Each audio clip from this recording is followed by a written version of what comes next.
ನಮಸ್ಕಾರ ಸ್ನೇಹಿತರೆ, ಸ್ವಾಗತ ನಮ್ಮ ವೈಬ್ಸ್ ಯೂಟ್ಯೂಬ್ ಚಾನಲ್ಗೆ. ಇವತ್ತು ನಾವು ಮಾತನಾಡೋದು ಸಿಕ್ಕಾಪಟ್ಟೆ ವೈರಲ್ ಆಗಿರುವ ಬಿಗ್ ಬಾಸ್ ಕನ್ನಡ ಸೀಸನ್ 12ನ ಧ್ರುವಂತ್ ಅವರ ಅನ್ಸೀನ್ ವಿಡಿಯೋ ಬಗ್ಗೆ. ಈ ಕ್ಲಿಪ್ನಲ್ಲಿ ಅವರು ಹೇಳಿದ ಮಾತುಗಳು ಈಗ ಸಾಮಾಜಿಕ ಮಾಧ್ಯಮದಲ್ಲಿ ದೊಡ್ಡ ಚರ್ಚೆಗೆ ಕಾರಣವಾಗಿವೆ. ಬಿಗ್ ಬಾಸ್ ಮನೆಯೊಳಗೆ ಇತ್ತೀಚೆಗೆ ಧ್ರುವಂತ್ ವಿರುದ್ಧ ಎಲ್ಲಾ ಸ್ಪರ್ಧಿಗಳೂ ಒಂದಾಗಿದ್ದಾರೆ. ಆದರೆ ಒಂದು ಅನ್ಸೀನ್ ವಿಡಿಯೋ ಹೊರಬಿದ್ದ ಮೇಲೆ ವಿಷಯ ಮತ್ತಷ್ಟು ಗಂಭೀರವಾಗಿದೆ. ಅದರಲ್ಲಿ ಧ್ರುವಂತ್ ಅಭಿಷೇಕ್ ಜೊತೆ ಮಾತನಾಡುತ್ತಾ, ಸುದೀಪ್ ಸರ್ ನನಗೆ ಸ್ಪೇಸ್ ಕೊಡಲ್ಲ, ರಕ್ಷಿತಾ ವಿಚಾರ ಬಂದಾಗ ಮಾತ್ರ ಅವರಿಗೆ ಸ್ಪೇಸ್ ಕೊಡ್ತಾರೆ ಎಂದು ಹೇಳಿದರೆ. ಈ ಹೇಳಿಕೆ ಸಿಕ್ಕಾಪಟ್ಟೆ ವೈರಲ್ ಆಗಿ ಅಭಿಮಾನಿಗಳು ಕಿಚ್ಚ ಸುದೀಪ್ ಮತ್ತು ಧ್ರುವಂತ್ ಇಬ್ಬರನ್ನು ಟ್ರೋಲ್ ಮಾಡ್ತಾ ಕಮೆಂಟ್ಗಳ ಮಳೆ ಸುರಿಸ್ತಿದ್ದಾರೆ. ಸೋಷಿಯಲ್ ಮೀಡಿಯಾದಲ್ಲಿ ವೀಕ್ಷಕರು ಹೇಳ್ತಾರೆ, ಸುದೀಪ್ ಸರ್ ಬಗ್ಗೆ ಹೀಗೆ ಹೇಳೋ ಧೈರ್ಯ ಹೇಗೆ ಬಂದ್ರು ಧ್ರುವಂತ್ಗೆ?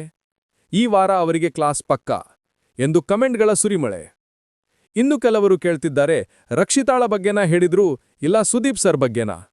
ಒಟ್ಟಾರೆ ಧ್ರುವಂತ್ ಹೇಳಿಕೆ ಈಗ ಬಿಗ್ ಬಾಸ್ ಮನೆ ಮತ್ತು ಹೊರಗೆ ಎರಡೂ ಕಡೆ ಚರ್ಚೆಯ ವಿಷಯವಾಗಿದೆ.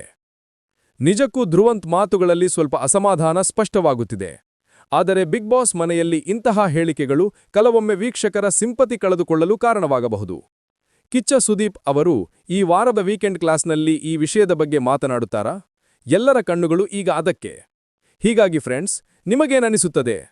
ಧ್ರುವಂತ್ ಹೇಳಿಕೆ ತಪ್ಪಾ ಅಥವಾ ಅವರು ಹೇಳಿದ್ದು ಸತ್ಯವಾ? ಕಮೆಂಟ್ ಸೆಕ್ಷನ್ನಲ್ಲಿ ನಿಮ್ಮ ಅಭಿಪ್ರಾಯವನ್ನು ತಿಳಿಸಿ. ಮತ್ತೆ ಮುಂದಿನ ಬಿಗ್ ಬಾಸ್ ಅಪ್ಡೇಟ್ಗಳೊಂದಿಗೆ ಭೇಟಿಯಾಗ್ತೀನಿ. ಚಾನಲ್ ಸಬ್ಸ್ಕ್ರೈಬ್ ಮಾಡ್ತಾ ಲೈಕ್ ಮತ್ತು ಶೇರ್ ಮಾಡೋದನ್ನ ಮರೆಯಬೇಡಿ. ಧನ್ಯವಾದಗಳು. ಇದು ನಮ್ಮ ವೈಬ್ಸ್.